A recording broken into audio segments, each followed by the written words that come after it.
তো গোবিন্দের পরম প্রিয় বন্ধু আর পরম প্রিয় ভক্ত এই দুটি মিলে মিশে এই সারা জগতে বাবা একটি নামই বারবার উঠে আসে।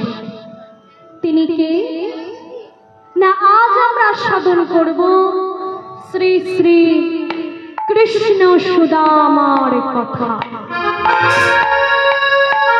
কৃষ্ণ সুদামার কথা আজকে আমরা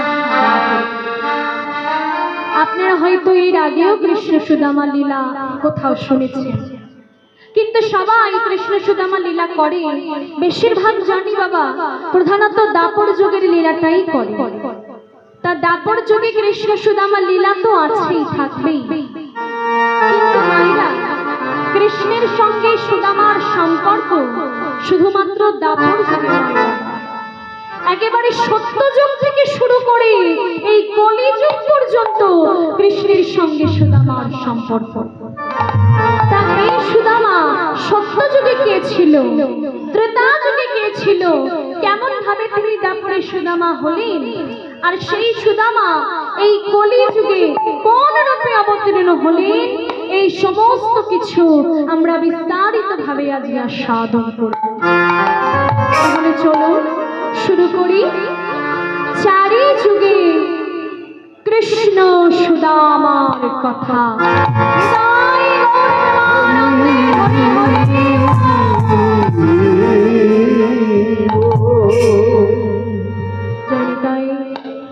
जय राधे हरे कृष्ण प्रसन्न बारा जय निताय, जय राधे हरे कृष्ण जय निताय।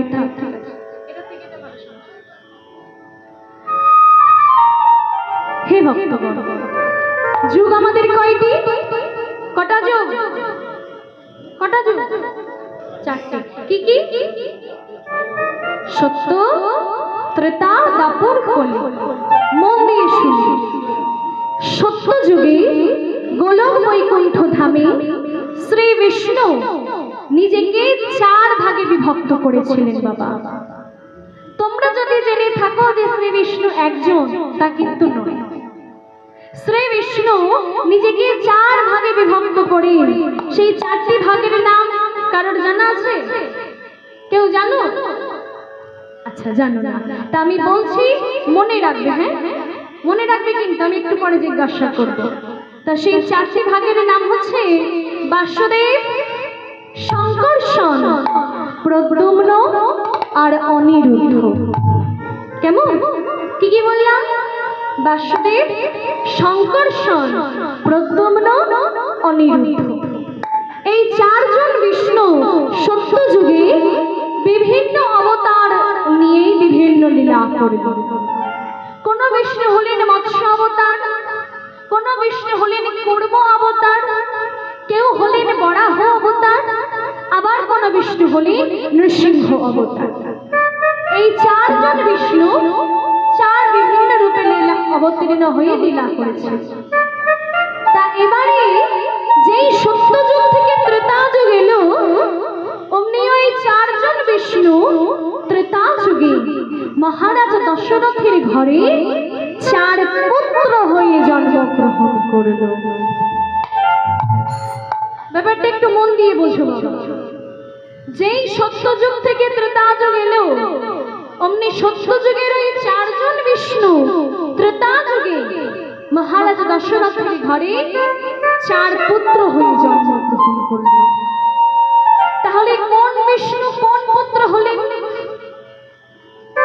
কোন বিষ্ণু কোন পুত্র হলেন সেটাও একটু মনে রাখতে হবে। বাসুদেব হলেন রাম, শঙ্কর্ষণ হলেন লক্ষ্মণ, প্রদ্যুম্ন হলেন ভরত, আর অনিরুদ্ধ হল শত্রুঘ্ন। কি বললাম? বাসুদেব হলেন শ্রীরামচন্দ্র, শঙ্কর্ষণ হলেন লক্ষ্মণ, প্রদ্যুম্ন হলেন ভরত, আর অনিরুদ্ধ হল শত্রুঘ্ন। এই চারজন বিষ্ণু চার ভাই হয়ে জন্মগ্রহণ করল, আর লীলা এইখান থেকে শুরু হল। এই কৃষ্ণ সুদামা লীলার ভূমিকাটা বাবা এই রামায়ণে আছে। কিভাবে সুদামা হলো, সেটা জানতে গেলে আমাদের একটু রামায়ণের কথা সাধন করতে হবে। তা করবে তো? রামায়ণের কথা শুনবেন তো সবাই? শুনবে? আচ্ছা, মন দিয়ে শোনো। একদিন মহারাজ দশরথ আয়নায় নিজেকে দেখে মনে মনে ভাবছে, বৃদ্ধ তো হলাম, বয়স তো অনেক হলো, তা এবারে আমার রাজকার্য ছেড়ে একটু ভগবানের নামগুলো কীর্তন করা উচিত। মানে বয়সকালে যেটা হয় আর কি, বাবারা যেটা করে বয়সকালে, রিটায়ার নেয় না, 60 বছর হয়ে গেলে রিটায়ার নিয়ে নেয় অবসর সময়। তা মহারাজ দশরথ মনে মনে ভাবলেন যে অনেক তো হলো যুদ্ধ জয়, অনেক হলো রাজ্য জয়, তাই এবারে আমার একটু বিশ্রাম নেওয়া উচিত, ভগবানের নামগুলো কীর্তন করা উচিত। তাই এই কথা চিন্তা করে তিনি তাদের কুলগুরুদেব শ্রী বশিষ্ঠ মুনি, কি নাম বললাম? শ্রী বশিষ্ঠ মুনি, কুলগুরুদেবের কাছে গিয়ে বলছি, হে গুরুদেব, আপনি তো আমার 4 পুত্রকে ছোটবেলা থেকে বিদ্যা শিক্ষা দিয়েছেন, তা আপনি বলুন আমার এই 4 পুত্রের মধ্যে এই অযোধ্যার ভাবী যোগ্য রাজা কে হতে পারবে? অযোধ্যার দায়িত্ব কি সব থেকে ভালো পরিচালনা করতে পারবে? আপনি বলুন। তখন গুরুদেব শ্রী বশিষ্ঠ মুনি বলছে, শুনুন মহারাজ, আমি আপনার 4 পুত্রকেই ছোটবেলা থেকে বিদ্যা শিক্ষা দিয়েছি, তাই ওদের মধ্যে আমি কোনো ভেদাভেদ দেখি না, ওরা সবাই আমার সন্তান সমান। কিন্তু যদি অযোধ্যার দায়িত্ব পরিচালনা করার কথাই ওঠে, যদি অযোধ্যার ভাবী যোগ্য রাজা হওয়ার প্রশ্নই ওঠে, তো আমার মতে আপনার জ্যেষ্ঠ পুত্র শ্রীরামই হলো সব থেকে যোগ্য। তাই আপনি যদি রামকে রাজা হিসেবে ঘোষণা করেন আমি খুব আনন্দ পাব। বলে ঠিক আছে, তাই হবে। তাই সারা রাজ্যে বাবা ঢেড়া পিটিয়ে দেওয়া হলো যে আগামীকাল শ্রীরামচন্দ্রের হবে রাজ্যাভিষেক। এই খবর যখন অযোধ্যাবাসীগণ জানতে পারলেন, তাদের মনে আনন্দের আজকে সীমা নেই, সবাই আনন্দ করছে। ওরে ওরে, তোরা শুনেছিস? তোরা শুনেছিস? আমাদের রাম রাজা হবে, আমাদের রাম রাজা হবে। ওরে তোরা উৎসব কর, তোরা আলোর উৎসব কর, ভগবানের নামগুলো কীর্তন কর, রামের মঙ্গল কামনা কর, আমাদের রাম রাজা হবে, আমাদের রাম রাজা হবে। এত আনন্দ আজকে সবার মনে।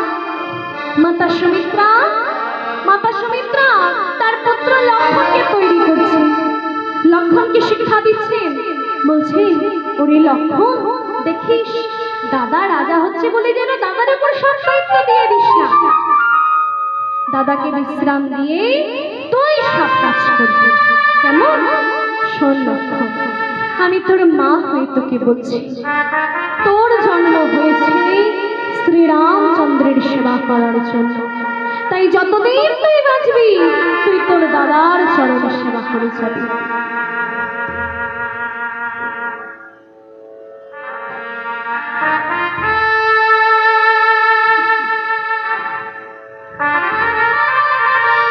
এইভাবে মাতা সুমিত্রা লক্ষণকে তৈরি করছে। মাতা কৌশল্যা নারায়ণের চরণে জপ করছেন পুত্রের মঙ্গল কামনার জন্য। আর মাতা কইকেয়ী কি করছে? মা কইকেয়ী কি করছে?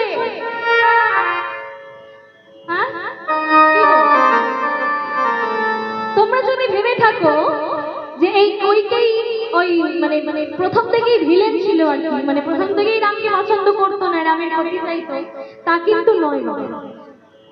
এই রানী কইকেয়ী শ্রীরামকে এত ভালোবাসতো যে তার নিজের মা কৌশল্যা পর্যন্ত রামকে কোনোদিন এত ভালোবাসে, এত ভালোবাসতো রানী কইকেয়ী রামকে। ছোট্টবেলা থেকে রামকে বুকে আগলে মানুষ করেছে। রাম হচ্ছে কইকেয়ীর প্রাণ, তাই আজকে রাম রাজা হবে শুনে কইকেয়ীর এত আনন্দ হয়েছে যে কইকেয়ী নিজের ব্যক্তিগত কোষাগার, নিজের ব্যক্তিগত ধন ভান্ডার উজাড় করে দিয়েছে দাস দাসীদের জন্য। বলছি, ওরে ওরে, তোদের যার যা দরকার সব নিয়ে যা, সব নিয়ে যা, তোরা আমার থেকে সব মণিমাণিক্য নিয়ে যা, শুধু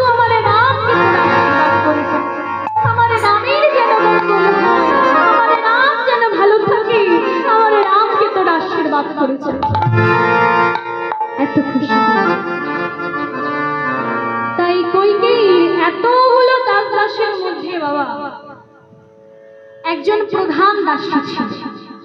তার নাম কি গো? কি নাম? মন্থরা। বলছি মন্থরার খবর মায়েরা খুব রাখে। তা এই মন্থরা হচ্ছে কইকেয়ীর বাপের বাড়ির দাসী। মানে ছোটবেলা থেকে কইকেয়ীকে মানুষ করেছে, তো বাপের বাড়ি থেকে শ্বশুর বাড়ি এসেছে। তো যেহেতু বাপের বাড়ির দাসী, তা বাপের বাড়ির লোকেদের প্রতি একটু মায়েদের দিকে বেশি দুর্বলতা থাকে, তাই না? তো যেহেতু বাপের বাড়ির দাসী, তাই কইকেয়ী নিজের সব থেকে প্রিয় আর সব থেকে মূল্যবান রত্নমালাটা তুলে রেখেছে মন্থরাকে দেবে বলে। এবারে যেই মন্থরা এসেছে সে ওর একটু ফুরিয়ে তো যেই মন্থরা এসেছে অমনি কইকেয়ী ওই রত্নমালা নিজের গলা থেকে খুলে মন্থরার গলায় পরিয়ে দিয়েছে। আর এই মন্থরা কি করলো না, এত তার কুটিল বুদ্ধি, এত তার দুষ্ট বুদ্ধি যে সবার সামনে ওই রত্নমালা টেনে ছিঁড়ে কইকেয়ীর মুখের ওপর ছুঁড়ে মেরেছে। ক্রোধান্বিত হয়ে উঠলেন রানী কইকেয়ী। কিরে মন্থরা, তুই মালাটা ছুঁড়ে ফেললি কেন? তুই মালাটা ছুঁড়ে ফেললি কেন?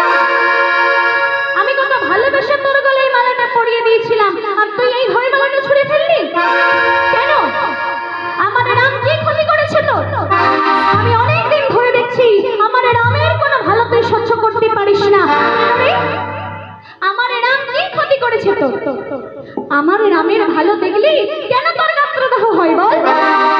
নিজের রূপের তুই ছিড়ি, মনটা কি অন্তত ঠিকঠাক?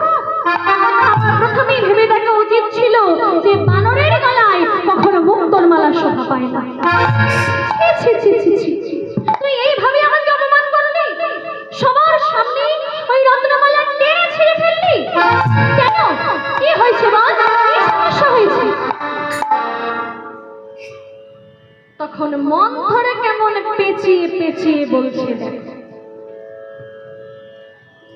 সোনা বাপু কইকেয়ী, ফেলো করি মাখো তেল, আমি কি তোমার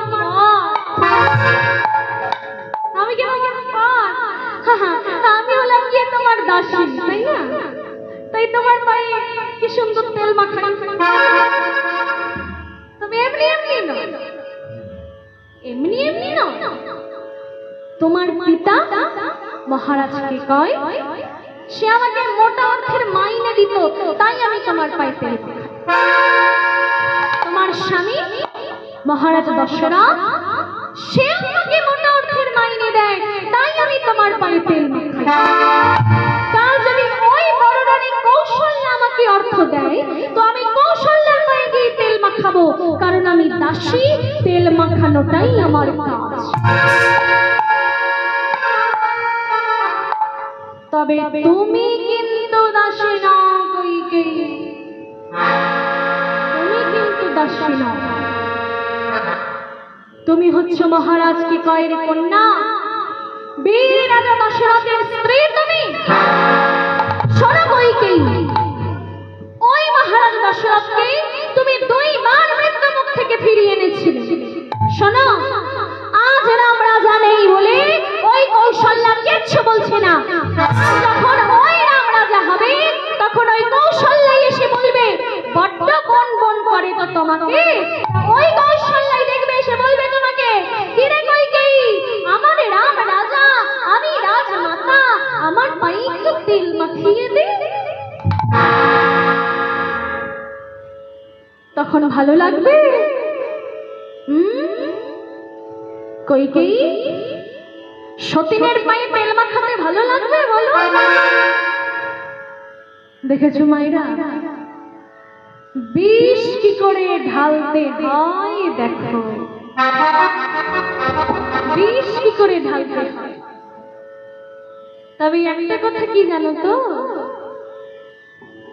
ত্রেতা যুগে ওই রামায়ণে একজন মন্থরা ছিল বলে পুরো 7 কাণ্ড রামায়ণ হয়ে গেল। আর এখন তো দেখছি সব ঘরে ঘরে মন্থনের চাষ হচ্ছে।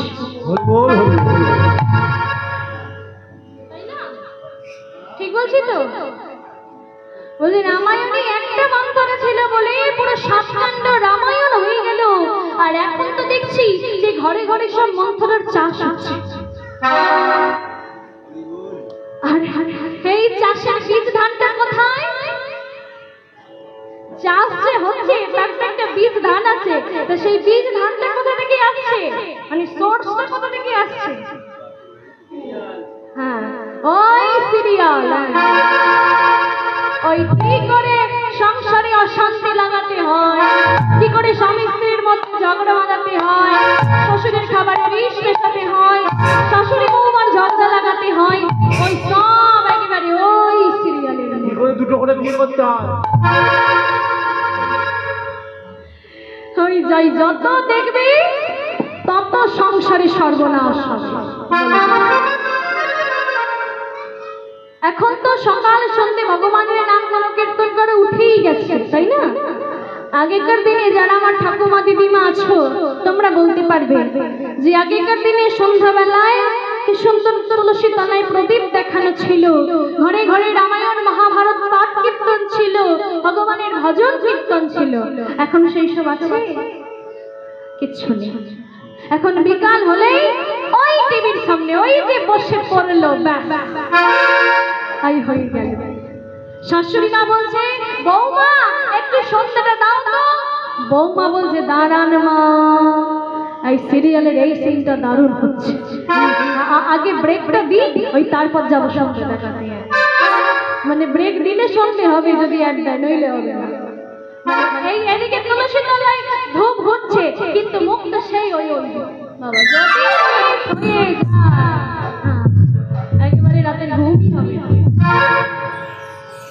তাহলে ভেবে দেখো বাবা, তোমরা যদি এরকম করতে থাকো, এই ব্যবহার এই আচরণ যদি করো, তাহলে তোমাদের দেখে দেখে তোমাদের সন্তানেরা কি শিখবে? তারা নিজেদের বাবা মাকে যেমন দেখবে তেমনই তো শিখবে। বড় হয়ে যদি বিগড়ে যায় ছেলে মেয়েরা, তখন ভগবানের নামে দোষ দিচ্ছ যে কেন আমার সাথে এমন হলো। কিন্তু তার আগে এটা চিন্তা করছো না যে আমি এর পূর্বে কি কর্মটা করেছি, আমি আমার সন্তানকে কি শিক্ষাটা দিয়েছি। একটা কথা মাথায় রাখবে মায়েরা, যে শিশুরা বাচ্চারা হয় ওই কাদামাটির তালের মতো। কাদামাটি কুমোর বাড়িতে পড়ে থাকে না, কুমোর বাড়িতে কাদামাটি পড়ে থাকে, তা ওই বাচ্চারা হয় ওই কাদামাটির মতো। ওই কাদামাটি দিয়ে বাবা যেমন কেউ বানাচ্ছে ঠাকুরের মূর্তি, শিব দুর্গা কালী কৃষ্ণ ভগবানের মূর্তি যেমন কেউ বানায়, ঠিক তেমনি ওই একই কাদামাটি দিয়ে অনেকে জন্তু জানোয়ারও বানায়, তাই না? বানায় না? সিংহ হাতি ঘোড়া বানাচ্ছে। তাহলে মাটিটা এক, কিন্তু তুমি কি তৈরি করবে, কিভাবে তৈরি করবে, সেটা তোমার উপর নির্ভর করছে। আগেকার দিনের সেই দিনগুলো যদি ফিরিয়ে আনো, সকাল সন্ধ্যা যদি তুমি ভগবানের নামগুলো কীর্তন করো, তুলসী তলায় প্রদীপ দেখাও, গীতা পাঠ করো, গীতা পাঠ করো, তাহলে দেখবে যে তোমার সন্তানও তো সেখানে বসে বসে সেটাই শিখছে। যেখানে এখন তো গ্রামে গ্রামে প্রায় সব জায়গায় হরিবাসর হয়ে গেছে, কত হরিনাম হচ্ছে গ্রামে গ্রামে। তা যেখানে যেখানে মহতি হরিবাসর হচ্ছে, তুমিও যাও, তোমার সন্তানকেও সঙ্গে করে নিয়ে যাও। সে নাই বা বুঝো, তার কানে তো যাচ্ছে, তার অভ্যাস তো হচ্ছে, সেটাই অনেক বড় ব্যাপার। তাহলে দেখবি এই অভ্যাসটা যদি ভক্তি পথের এই অভ্যাসটা যদি ছোটবেলা থেকে চলতে থাকে না, তাহলে সে বড় হয়ে যত পাণ্ডিত্যই অর্জন করুক, যত বড় বিদ্বানই হোক, যত শিক্ষিতই হোক বাবা, তার পিতা মাতার প্রতি শ্রদ্ধা সম্মান, গুরুজনদের প্রতি ভক্তি, ভগবানের প্রতি বিশ্বাস তার কোনোদিন যাবে না, কোনোদিন যাবে না। কিন্তু ওই আর সবার মতো সন্ধ্যা হলে ওই যদি টিভির সামনে বসে পড়ো, তোমার সন্তান তোমাকে দেখে সেটাই শিখছে, সেও বসে পড়ছে, তাহলে দেখবে সেও বড় হয়ে ওই একই কাজ করবে। তাকে যতই শেখাও বাবা মায়ের প্রতি শ্রদ্ধা সম্মান, ভগবানের প্রতি শ্রদ্ধা, গুরুজনদের প্রতি শ্রদ্ধা তার কোনোদিনও থাকবে না, কোনোদিনও থাকবে না। ওই কথাই বলে না যে সংসার সুখের হয় রমণীর গুণে। রাধে রাধে। মায়েরা যদি চায় তাহলে সেই সংসার স্বর্গে পরিণত হতে পারে বাবা, কিন্তু মায়েদের ভুলের জন্যই সেই সংসারে অশান্তিও নেমে আসতে পারে।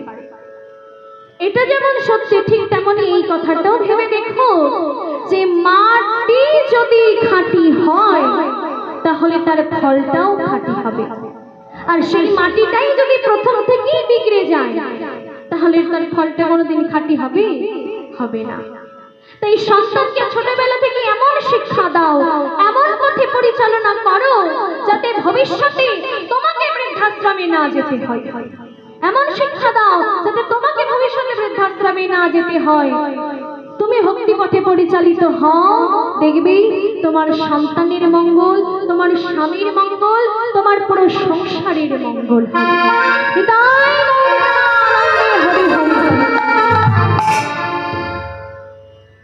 ভেবে দেখো মায়েরা, যে রাম ছিল কইকেয়ীর প্রাণ, যে রামকে কইকেয়ী এত ভালোবাসতো, ছোটবেলা থেকে বুকে আগলে যাকে মানুষ করেছে, সেই রামের নামে বিষ মন্ত্র ঢালতে ঢালতে কইকেয়ীর মনটা এমন মিশিয়ে দিল, এমন মিশিয়ে দিল যে ওই রামই হয়ে গেল কইকেয়ীর চরম শত্রু,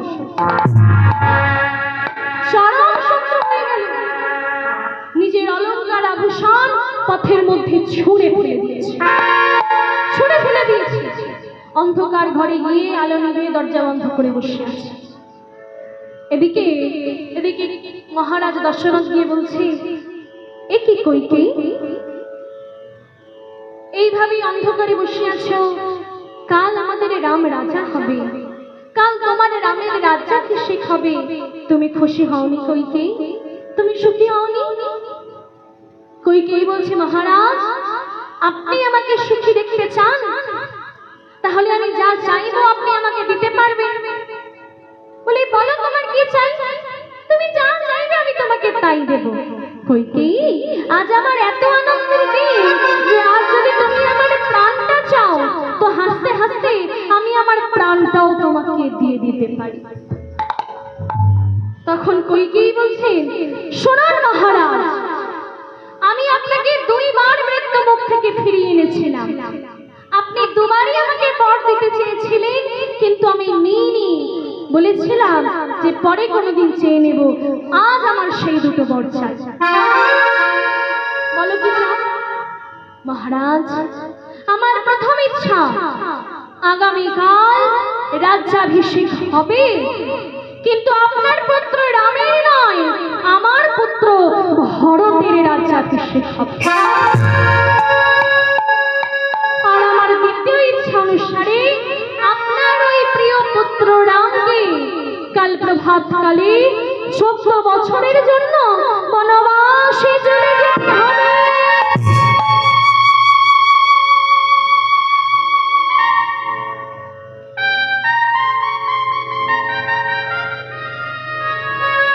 মহারাজ দশরথের মাথায় যেন বিনা মেঘে বজ্রপাত হলো। কইকেয়ী, কইকেয়ী, তুমি কি বলছো? এটা তুমি কি বলছো? যা বলছো ভেবে বলছো তো? কইকেয়ী, কইকেয়ী, যে রাম তোমার প্রাণ, যে রামকে তুমি এত ভালোবেসেছো, ছোটবেলা থেকে যাকে বুকে আগলে মানুষ করেছো, আর সেই রামের বিরুদ্ধে তোমার মনে এই ষড়যন্ত্র চলছিল? ছি ছি ছি ছি ছি ছি, তুমি কি চাইছো আমার থেকে? কইকেয়ী, কইকেয়ী, আমি তোমাকে কথা দিচ্ছি যে তোমার ভরতে রাজা হবে, কিন্তু দোহাই তোমার, আমার রামকে তুমি আমার থেকে কেড়ে নিও না কইকেয়ী। রাম আমার প্রাণ, রামকে ছাড়া আমি বাঁচবো কি করে? আমার রামকে তুমি আমার থেকে কেড়ে নিও না। না মহারাজ, আপনি আমাকে কথা দিয়েছেন যে আমি যা চাইবো আপনি আমাকে তাই দেবেন, বেশ, তবে তাই হোক। रघुकुल रीति सदा चली आई, प्राण जाई पर वचन ना जाई। राम राम राम बोलुन पिता। राम राम তোমার এই সৎ মা, তোমার এই সৎ মা আমার থেকে দুটি বর চেয়েছে, আর আমি দিয়েছি। তোমার মায়ের প্রথম ইচ্ছা যে আগামীকাল রাজ্যাভিষেক হবে, কিন্তু তোমার নয়, তোমার মেজ ভাই ভরতের রাজ্যাভিষেক হবে। আর তোমার মায়ের দ্বিতীয় ইচ্ছা অনুসারে আগামীকাল প্রভাতকালে তোমাকে 14 বছরের জন্য বনবাসে চলে যেতে হবে।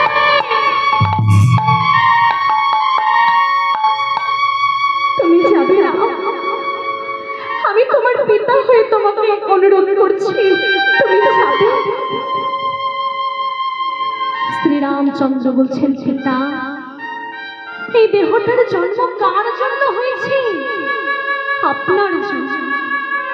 তাই আপনি যদি চান যে এই দেহটা সিংহাসনে বসবে, তো এই দেহটা সিংহাসনে বসবে।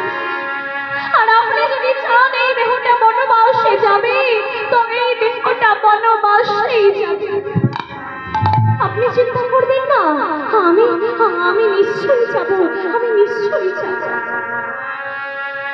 মাতা সীতা স্বামী বনবাসে যাবে শুনে স্বামীর চরণটি জড়িয়ে ধরে বলছে, স্বামী স্বামী তুমি যদি বনবাসে চলে যাও, তুমি থাকবে কাটার জঙ্গলে, আর আমি সোনার পালকে ঘুমাবো না।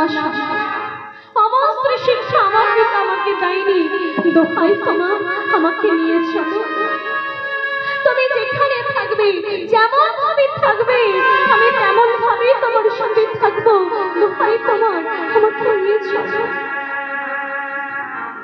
ভাই লক্ষণ শুনতে পেয়ে দাদাকে বলছে, দাদা গো, দাদা তুমি যদি বনবাসে চলে যাও, তাহলে এই ভূতুড়ে রাজবাড়ি থেকে কি আমি কি করবো? আমিও যাবো তোমার সঙ্গে। ছোটবেলা থেকে মা বলেছে, ওরে লক্ষণ, রাম যদি দেহ হয় তাহলে তুই হলি তার ছায়া, দেহকে ছাড়া ছাড়া কি থাকতে পারে দাদা? আমাকে নিয়ে চলো। তাই প্রভাতকালে রাম লক্ষণ আর সীতা চললেন বনবাস। আর এদিকে পুত্র শোক সহ্য করতে না পেরে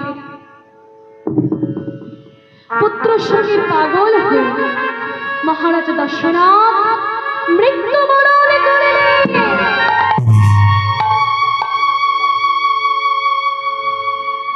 ভরত তখন ছিল মামার বাড়ি। পিতার মৃত্যু সংবাদ শুনে অযোধ্যায় এসে দেখছে যে তার অযোধ্যা যেন শ্মশানে পরিণত হয়েছে। সারা অযোধ্যা খাখা করছে। ভরত প্রধানিত হয়ে বলছে, কে কে আমার অযোধ্যার এই অবস্থা করলো? আমি আমার ধনুর্বাণ দিয়ে তাকে শাস্তি দেব। অযোধ্যাবাসীগণ বলছেন, নাটক করো না ভরত, নাটক করো না। কে করেছে? যাও নিজের মাকে জিজ্ঞাসা করো। ওই একজনের অমনি, ওই রানী কইকেয়ীর জন্য আজ সারা অযোধ্যা শ্মশানে পরিণত হয়েছে। আমরা আমাদের প্রাণের থেকে প্রিয় রামচন্দ্রকে হারিয়েছি, মহারাজ দশরথকে হারিয়েছি শুধুমাত্র তোমার মায়ের জন্য। মা মা গো, তুমি এই কাজ করেছো?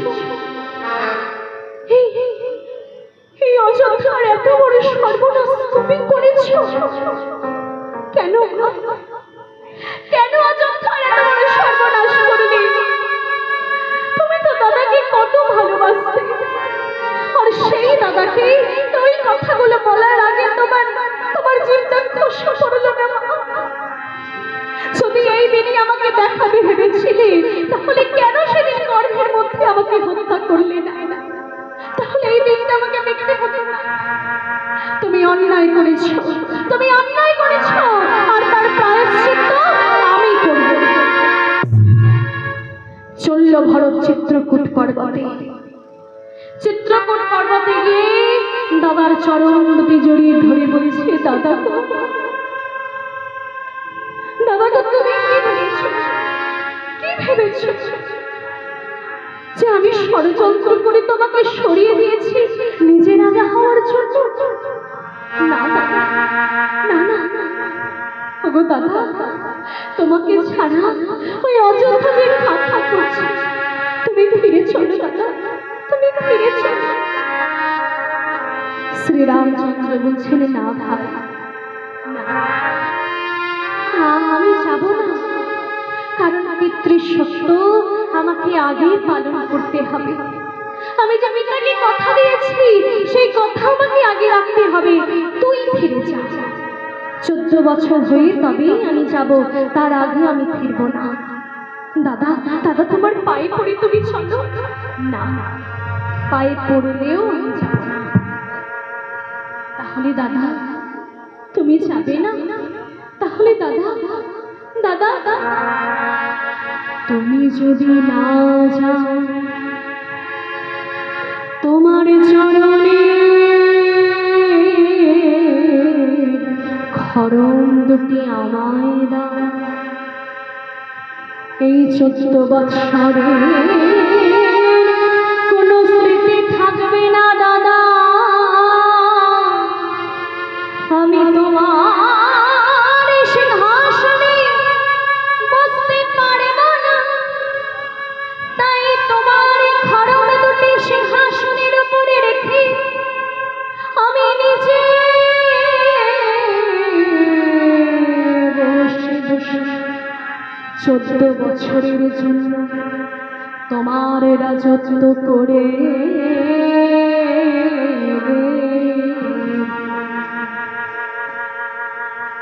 দাদার খড়ম দুটো মাথায় করে নিল ভরত।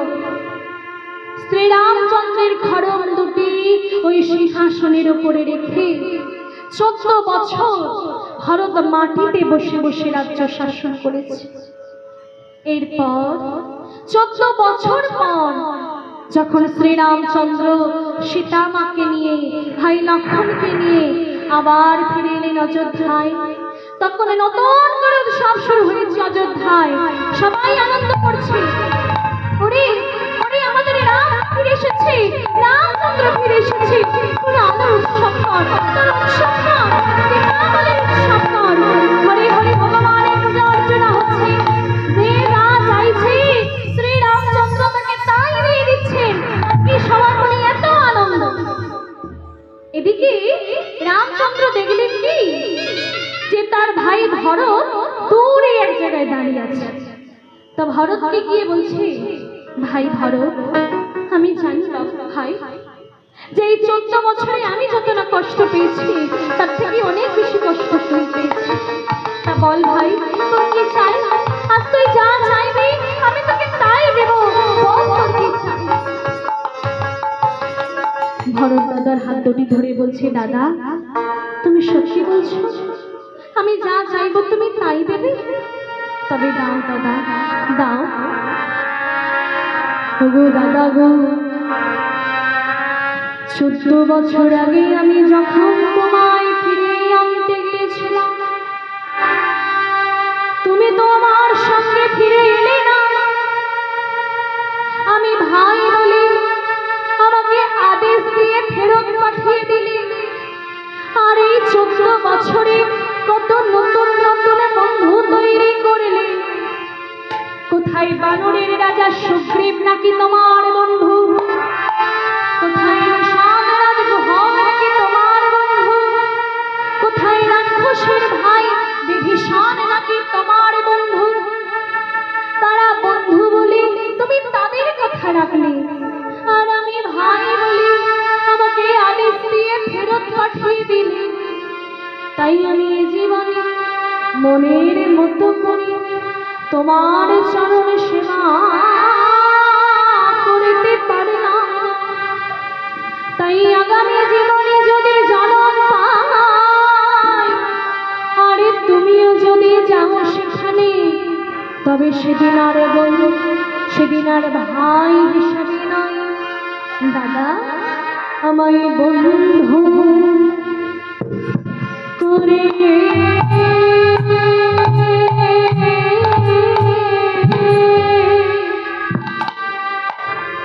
জানো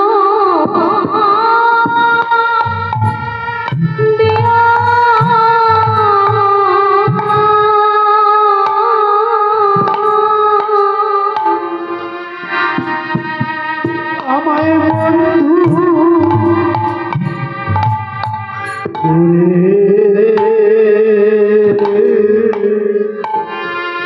জনো দিও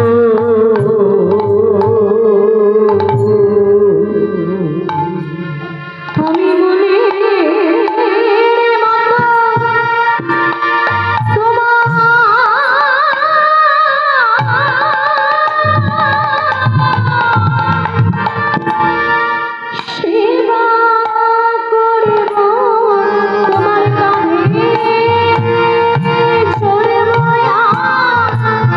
কাঁধে করব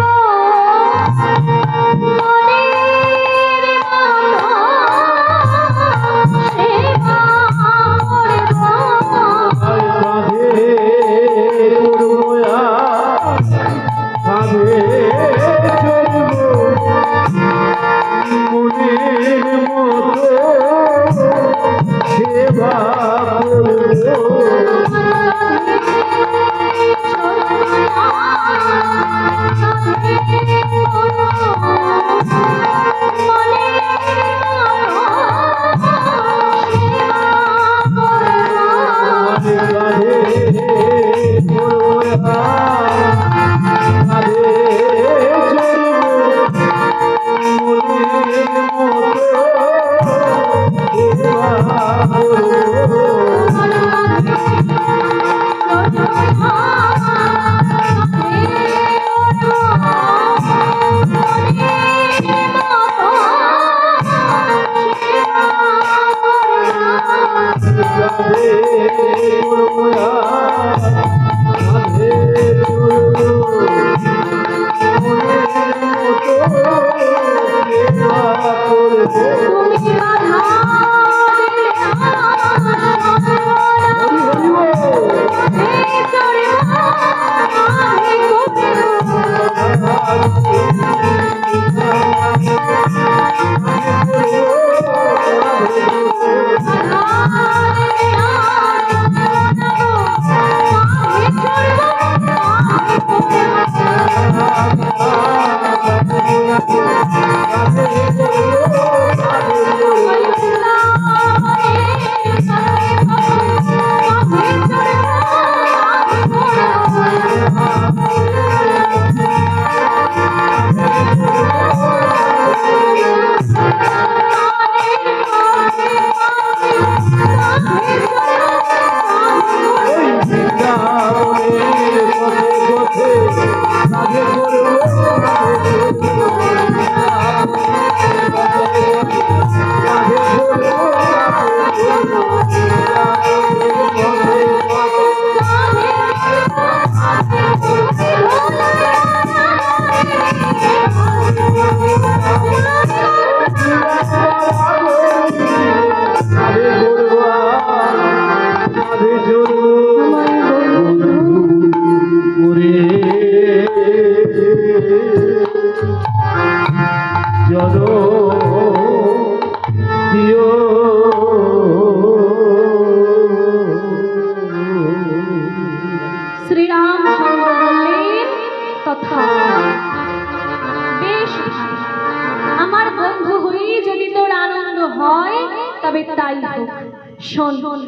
আগামী কলিযুগে আমি হব কৃষ্ণচন্দ্র আর তুমি হবি আমার প্রিয় বন্ধু সুদাম। আমরা দুই ভাই দুই বন্ধু হয়ে এমন লীলা করব যে যতদিন বিশ্ব ব্রহ্মাণ্ড থাকবে ততদিন বন্ধুত্বের ইতিহাসে কৃষ্ণ সুদামার নাম স্বর্ণাক্ষরে লেখা হয়ে থাকবে। তাহলে হে ভক্তগণ, আমরা কি দেখলাম যে যে শ্রীরামচন্দ্রের আশীর্বাদে ভরতই হলো দাপর যুগে সুদামা। তাহলে চলো এবারে আমরা বৃন্দাবনে যাই, সেখানে গিয়ে দেখি যে কৃষ্ণ সুদামা কেমন করে লীলা করছে। তো যাবে তো বৃন্দাবন? সবাই যাবে? আচ্ছা, কারা কারা যাবে নাকি?